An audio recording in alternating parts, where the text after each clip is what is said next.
with breaking news.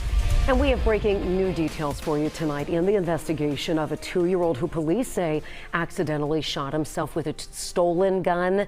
Thanks for joining us here at 4 o'clock. I'm Cherie Palillo. And I'm Ashley Kirkland. Today, the child's mother was indicted in the case, and WLWT News 5's Rachel Hersheimer is here to break down the charges and what we're learning about the child's recovery. Rachel. Well, Ashley and Cherie, today Hamilton County Prosecutor Melissa Powers announcing the indictment of 23-year-old Janiyah Rice for child endangerment. The shooting happened almost 3 weeks ago on Straight Street, just a few blocks from UC.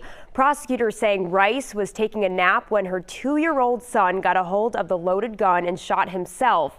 Today, prosecutors revealing Rice was hiding the gun, which was stolen from North College Hill, for her boyfriend. The 2-year-old was rushed to Cincinnati Children's, and today we learned he needed multiple screws placed into his leg.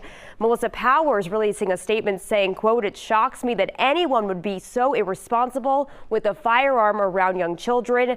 This was an entirely preventable incident that could have been so much worse." It is still unclear if Rice's boyfriend is going to be charged in the case. If convicted, Rice faces up to 6 years in prison. Rachel Hersheimer, WLWT News 5.